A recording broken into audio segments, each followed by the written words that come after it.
ये आपको ज्ञान कहीं और कोई नहीं देगा। मैं सिंसियरली चाहती हूँ आप लोग सक्सेसफुल हो, ठीक है? अच्छा ठीक है। आपको कैसे पता लगा कि डेंगू में प्लेटलेट्स कम होते हैं? आपको कैसे पता लगा कि अगर किसी सांप ने काटा है तो उसमें शायद न्यूरो पैरालिसिस भी हो सकता है, टोसिस हो सकता है, फिर पैरालिसिस हो सकता है, या फिर कहीं से ब्लीडिंग हो सकता है? हमको पता कैसे चला कि कोरोना में, कोविड में ब्रेथलेसनेस के साथ साथ CRP और डी डाइमर बढ़ते हैं, थ्रोम्बोएम्बोलिज्म भी होता है, और HRCT में फाइंडिंग मिलते हैं? तो पता कैसे चलता है? तो शुरुआत में किसी ने ऐसा ही किया होगा ना कि जो भी है, डेंगू है या स्नेक बाइट है या कोविड है, उसके थोड़े से पेशेंट लिए होंगे, उन्होंने पूरा उसका रिसर्च किया होगा, सभी पेशेंट का सब डिटेल्स चेक किया होगा, और फिर वो कंक्लूजन पे आए होंगे कि हाँ, इनमें से 70-80 या फिर सब पेशेंट में ऐसा देखने को मिलता है। तब जाके वो फैक्ट्स पे आए होंगे कि हाँ भाई, डेंगू में प्लेटलेट्स कम होते हैं, या फिर इस तरह के सांप के काटने की वजह से पैरालिसिस होता है, या फिर इसकी वजह से हेमरेज होता है, या फिर कोरोना में HRCT कराना चाहिए, क्योंकि उसमें हर पेशेंट में फाइंडिंग HRCT में मिल जाते हैं, ताकि हम अच्छी सी ट्रीटमेंट कर सकें। तो ये जो फैक्ट्स है उसी को रेफरेंस में रख के क्योंकि हम अभी बिगिनर लेवल पे है, PG डिग्री में, तो बिगिनर लेवल पे थोड़े से पेशेंट जो अपनी हॉस्पिटल में आते हैं आसपास के, उसी पेशेंट में उसका सब डेटा एकत्रित करेंगे, और फिर वो उससे सिमिलरिटी देखने की कोशिश करेंगे, और हमने जो पेशेंट लिए उसमें उसके अनुरूप कितने परसेंटेज पॉजिटिव फाइंडिंग आते हैं वो मिलाने की कोशिश करते हैं। अगर हम मान लो कि मैं यहाँ पे थीसिस बनाना चाहता हूँ, तो मैं यहाँ पे मेरी हॉस्पिटल में 100 डेंगू को पेशेंट लेता हूँ, तो उसमें से 80 या 90% पेशेंट में प्लेटलेट्स कम मिलेंगे। और जैसे जैसे आप पूरा उसका एनालिसिस करोगे तो आपको पता चलेगा जिसमें बुखार ज़्यादा था, क्लिनिकल सीवियरिटी ज़्यादा थी, उसके प्लेटलेट बहुत ज़्यादा कम थे। तो हम जो कंक्लूजन पे आएंगे कि हाँ भाई, इसमें प्लेटलेट्स कम होते हैं डेंगू में, या फिर ये सांप के काटने से ये पैरालिसिस या हेमरेज होता है। तो हमारा जो कंक्लूजन आया है उसको हम कंपेयर करेंगे, जो कि फैक्ट है, जो पहले हो चुका है। तो और वो हमारा कंक्लूजन है, उसको हम एक प्रॉपर वे में प्रेजेंट करेंगे, उसी को कहते हैं थीसिस। तो hello guys, welcome to this video. ये वीडियो है, आपको क्या है थीसिस वो एक बार प्रॉपर अंडरस्टैंडिंग हो जाए, तो उसके बाद हम चलेंगे कि how to write down the thesis.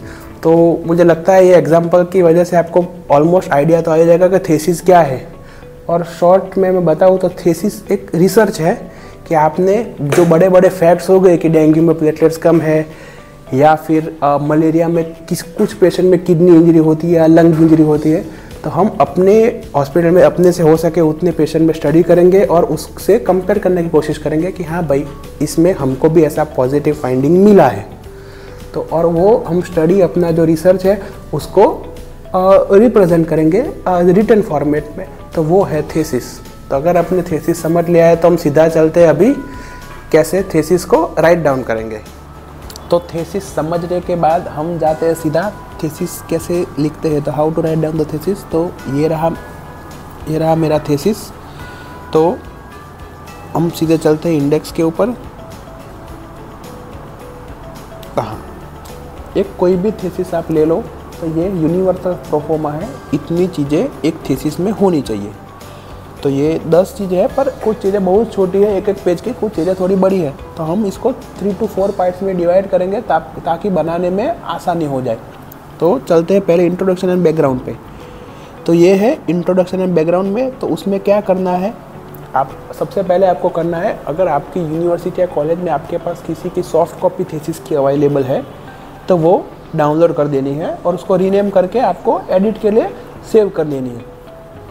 अगर आपको किसी की भी थीसिस का कॉपी नहीं मिलता है तो आप मुझे मैसेज कर सकते हो, मैं अपनी थीसिस की कॉपी दे दूंगा। आप किसी पे भी थीसिस की कॉपी रख सकते हो और आपको सिर्फ उसमें एडिट ही करना है। थीसिस में most of 50 to 60% work is you copy paste things and edit into same. तो ये रही थीसिस की कॉपी। मैंने भी मेरे सीनियर की थीसिस की कॉपी में ही अपना थीसिस एडिट करके अपना थीसिस पूरा बनाया है। तो एक बार अगर आपने रीनेम करके अपना नाम जैसे मैंने ऊपर रख दिया है, तो आपने थीसिस का नाम रख दिया, उसके बाद एडिटिंग चालू हो जाएगा।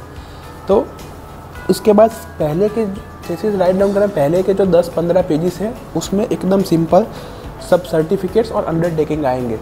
उसमें प्रोफोमा रेडी है, आपको सिर्फ उनका थीसिस का टॉपिक हटा के आपका थीसिस का टॉपिक डालना है और नाम नंबर वगैरह उनका हटा के अपना डाल देना है। जैसे कि मैंने ये मेरा कोविड का टॉपिक है तो मैंने कोविड का टॉपिक डाला हुआ है, ऐसे आपको अपना डाल देना है।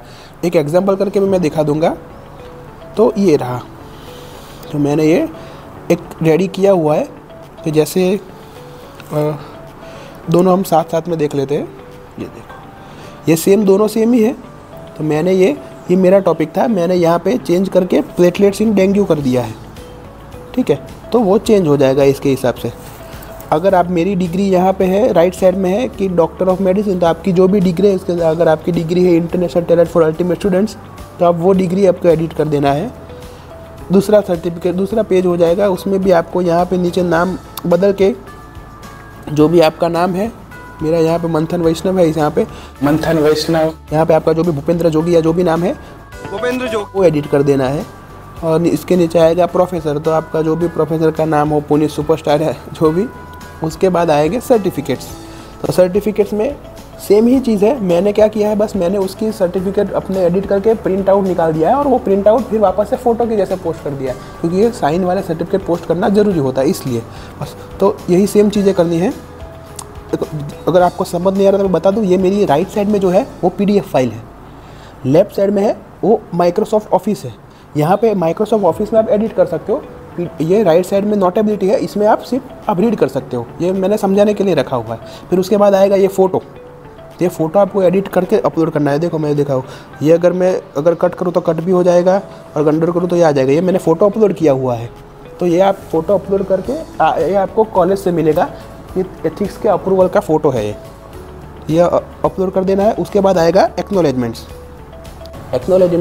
एक बार आप पढ़ोगे तो आपको पता चल जाएगा कि ये क्या है। अगर आपने कोई बुक पढ़ी है तो आपने देखा होगा कि जो जिसने बुक लिखी है वो आगे लिखता है कि I would like to thank my family members, और उनके जो भी टीचर है उनका थैंक यू लिखता है। तो ये वही है, आप थैंक यू लिखेंगे। इसमें आप जिसके गुणगान गाना चाहते हो, घर वाले या आपके जो भी नज़दीक है उसके गा सकते हैं, या फिर अपने PG टीचर के लिए जो भी आपको चांद तारे तोड़ के लाने हैं वो सब इसमें लिख सकते हैं, ठीक है। एक बार पढ़ लोगे तो आपको पता चल जाएगा। इसके बाद आएंगे अंडरटेकिंग्स। तो अंडरटेकिंग्स में भी सेम चीज़ है, अपना प्रोटोकॉल का जो अपना टॉपिक है थीसिस का वो कॉपी पेस्ट करना है, बाकी फॉर्मा सेम रहेगा और अपनी साइन कर देनी है, ठीक है। ठीक है, मैं इधर आप लोगों को ज्ञान बांटने आई हूँ। ये आपको ज्ञान कहीं और कोई नहीं देगा। मैं सिंसियरली चाहती हूँ आप लोग सक्सेसफुल हो, ठीक है। तो सुधर जाओ, सुन लो मेरी बात, ठीक है। तो आज का वीडियो यहीं तक रखते हैं, मिलते हैं नेक्स्ट वीडियो में। वहाँ पे हम लेंगे aims and objectives and review of literature. Till then see you.